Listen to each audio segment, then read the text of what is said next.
చెప్తాను. చూస్తున్నారు, మీరు చూసేది మరేదో మేము పండించే మేము పంట దినుసుని మార్కెట్ తీసుకెళ్తున్నారేమో అనుకుంటున్నారేమో. కాదు. ఎందుకంటే డీకేపర్తి పంచాయతీలో మరి రహదారి లేక, బళ్ళు మార్గం లేక, మరి మేము హాస్పిటల్లో చేరుకోలేక ఇలాగా ఒక్కొక్కరిని ఆ చనిపోయే వ్యక్తుల్ని డోలి మూతలు కట్టి 7 కిలోమీటర్ల దూరం నుండి మేము తీసుకురావడం జరుగుతుంది. ఎందుకంటే నైట్ మేము హాస్పిటల్ తీసుకెళ్లగానే విజయనగరం మరి మహారాజ్ హాస్పిటల్లో ఆయన చనిపోయారు. రాత్రి 1 గంట సమయంలో మేము తీసుకొచ్చి 7 కిలోమీటర్లు మోసుకొని తీసుకురావడానికి మాకు ఈ టైం పట్టింది. అయ్యా, ప్రభుత్వాలు ఉన్నాయి, మరి మీరు వెంటనే స్పందించండి. ఎందుకంటే మరి ఈ మార్మూల గ్రామానికి ఒక ఎస్టీ గిరిజన గ్రామము.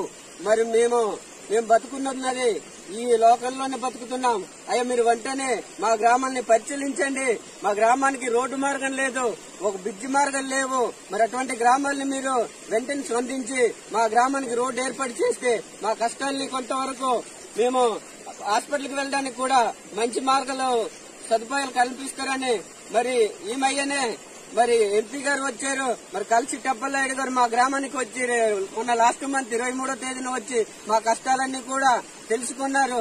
అయ్యా, మరి మీరు వెంటనే స్పందించి మా కష్టాలన్నీ కూడా ప్రభుత్వం దృష్టికి తీసుకెళ్లండి అయ్యా. అలాగే మన విజయనగరం మంత్రి గారు ఉన్నారు, అయ్యా శ్రీనివాస్ గారు. అయ్యా, మా గ్రామానికి మీరు చూశారు, మా కష్టాలేంటో తెలుసుకున్నారు.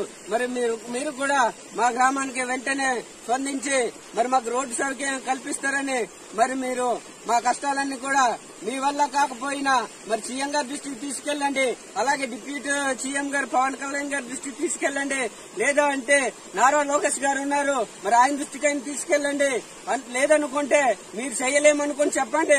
నేను ఏ విధంగా అయినా మరి సీఎం గారి దృష్టికి నేను తీసుకెళ్లడానికి కూడా ప్రయత్నిస్తాను.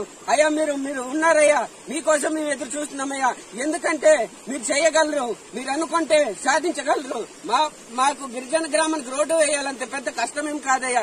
7 కిలోమీటర్లు, అది కూడా కొండలు కాదయ్యా, ప్లేన్ లోనే ఉంది, సింపుల్ గా అయిపోద్ది. అవి మీరు దాన్ని తలుచుకుంటే మీరు దానికి ఎంత పని కాదయ్యేది. సుమారు మా గ్రామానికి మీరు వేయాలనుకుంటే ఒక 3 కోట్లతోటైనా రోడ్డు వేయగలరు సార్. మీరు స్పందించి మా గ్రామానికి ఆదుకుంటారని చూసారయ్యా. మరి ఆయన వయసు ఎంత కాదు, 25 సంవత్సరాలే. ఆయన చనిపోయిన భార్య ఉంది, ఆయన 2 పిల్లలు ఉన్నారు, ఇప్పుడు ప్రెగ్నెంట్ తోటి ఉంది. ఇప్పుడు ఆయన పరిస్థితి ఏంటి? ఆయన ఇంకెవరు తల్లిదండ్రులు లేరు, వాళ్ళ మామ లేరు, వాళ్ళ అత్త లేరు, వాళ్ళ నాన్న లేరు, ఎవరు కూడా లేరు. మరి ఆయన ఒక అనాథ పిల్లలు అంటాడు. మరి మేము హాస్పిటల్కి తీసుకెళ్లలేక ఇలాగ మార్గం మధ్యలో చనిపోయి మేము ఇంత కష్టపడి మళ్ళీ ఇంటికి చేరుకోవడం జరుగుతుందయ్యా. దయచేసి ప్రభుత్వాలు ముందుకు రండి, మాలాంటి గ్రామాలు ఉన్నాయి, ఆదుకోండి. ఎందుకంటే మేము మంచి ప్రభుత్వం వచ్చిందని మేము ఆశపడుతున్నాం. కానీ ఇలా మేము ప్రతి ఒక్కరూ ఇలాగ చచ్చిపోయి కాట్లలోకి వెళ్లిపోతే మరి ఎందుకయ్యా మా బ్రతుకులు? నేను గత లాస్ట్ సంవత్సరము ఇదే నెలలోనే ఇదే టైంలోనే చనిపోతే బోట్ల మీద డోలి కట్టి గడ్ల మధ్యలో తీసుకొచ్చాము, అయినా సరే స్పందించలేదు. అయ్యా, ఇప్పుడైనా స్పందించండి. ఎందుకంటే మీరు ఉన్నారని ఆశతోటే మేము బతుకుతున్నాం ఇక్కడ. మీరు కూడా చేయలేని పరిస్థితులు ఉంటే మాకెవరే ఆదుకుంటారు? మీరు చేయలేమని చెప్పండి. నిన్నెంతకైనా మరి కష్టపడి మరి విజయవాడ సీఎం ఆఫీస్ వరకైనా తీసుకెళ్లే పరిస్థితి ఉంది. ఎందుకంటే నేను కష్టపడి కూలీ చేసి ప్రజలను ఆదుకుంటున్నానయ్యా. నేను ఒక పేదవాడిని. అలాగే నన్ను సర్పంచ్గా ఎన్నుకొని ఈ గ్రామానికి ఆదుకుంటానని వాళ్ళు కూడా ఆశపడ్డారు, అయినా సరే ఫలితం లేదు. మేమెంత కష్టపడి రోడ్డుని జాబ్ చేసుకున్నా ఈ వర్షాల వల్ల కొట్టుకెళ్లి ఇలాంటి బళ్ళు వెళ్లలేని పరిస్థితి ఉందయ్యా.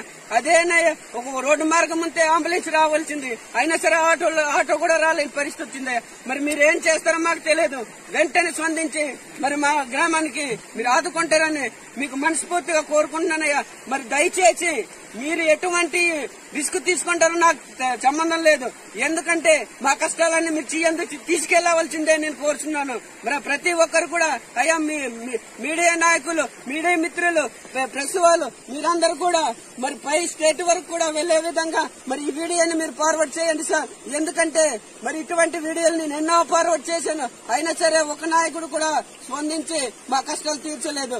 దయచేసి ప్రతి మీడియా పత్రిక అందరూ కూడా మరి డైరెక్ట్ గా స్టేట్ లో గానీ మరి సీఎం డిస్ట్రిక్ట్ గానీ అవసరమైతే నరేంద్ర గారి దృష్టికి కూడా పెట్టండి. ఎందుకంటే ఇలాంటి గ్రామాలు వాళ్ళు వెంటనే పరిష్కరించడానికి ముందుకొస్తారు.